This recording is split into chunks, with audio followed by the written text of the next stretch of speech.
Now let's start to look at how you would use some of those assessment components, assignments, discussions, connect those to the groups tool. So again, that they can be submitting together, discussing together, that sort of thing. The next thing that we would do for actual group work where they're submitting is going into the assignments area. So under course tools assignments, you can do things like create a new assignment. You may have already done this in the past. More commonly you're using this for individual assignments. Everyone submits their own work, etc. But we'll see that we have the ability to use this for group work as well. When I click on new assignment, we can give it a title. I already imagined, for instance, that assignment 1 was why I set up the groups in the first place. So we could do assignment 1 here. This is kind of, again, another, even I would say, better place to put those instructions if you do have a particular set of instructions, attachments, etc. If it was a case study, that sort of thing. You'll notice as I'm scrolling down, under submission, completion, and categorization, there's a type. And again, if you were just setting this up quickly for individual, that's the default, you would just normally skip by this because that's what you wanted. Now that we actually have a group that exists, a group structure that exists, we set up the reason for groups assignment 1, I can actually select the group assignment type instead. If you had multiple reasons for groups, like you wanted a different group for assignment 1 and then you reshuffle students for assignment 2, if you've created all those categories first, then you would be able to choose from this list which particular set of groups are going to be used for submitting and grading for this particular assignment.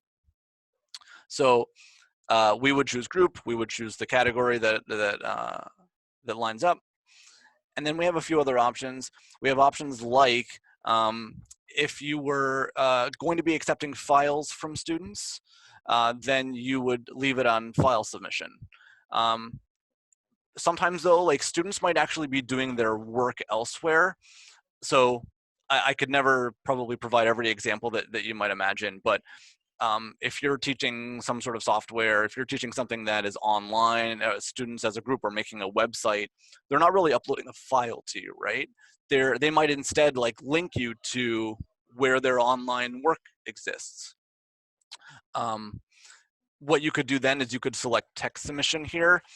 And then rather than giving them the whole interface that says, well, it looks like you're supposed to upload a file, here's the upload file button, you could instead say, all right, there's just going to be a text box and you can paste a link or something there, right?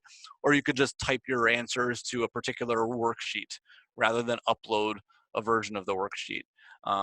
Totally depends on whether that makes more sense for the type of assignment that you have in mind. The next two I'll mention for the sake of training and completeness, but they're probably less relevant in a fully online scenario, right? Because you could set up an assignment folder for groups where they're submitting something on paper, or perhaps they were doing a presentation and you were actually observing them in a classroom. These would be really great workflows for group work if you were doing that sort of thing in person. If you choose file submission, it'll give them the upload, and then they always have a box that they can type into anyways. So really this is both. Text submission is just kind of a subset where we just don't have the file button anymore.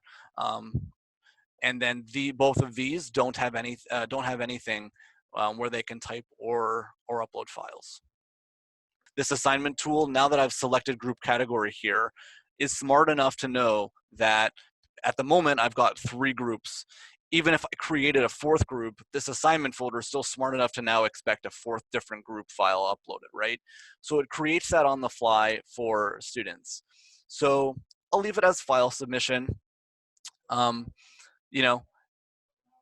Score and stuff like that, if this was going to be evaluated, I'll demonstrate here as well.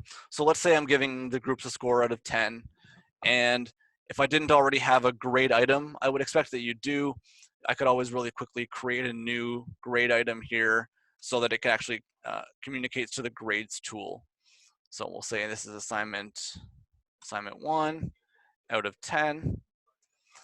So when you're either setting up this assignment folder for the first time or editing an existing one to make a group work, etc., you can go to this edit screen, still on the first tab, the properties tab, and we can also give it, the evaluation information. So it's out of 10.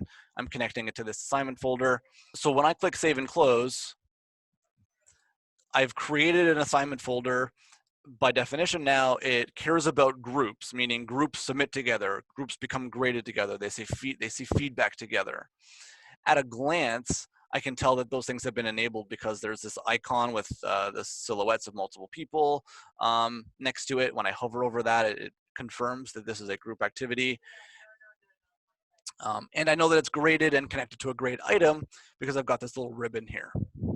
Okay, so I could still go back and edit this. I could go back and change my mind about what type it was. As long as no one submit any files yet, I could change this to be something else. I'll say this though, that once someone has submit something, like any one person from any one group, a lot of these settings become locked in terms of like whether the type, whether it's a group or individual. A lot of the time I'll see the opposite ends up happening. An instructor sets up a new folder, they set it up as individual, someone submits for their group, but it just shows up under them because it's still an individual assignment folder. And then the instructor wants to change it to be a group folder. But unfortunately, after at least one person has to upload a file, it locks in the assignment type. That can't be changed anymore.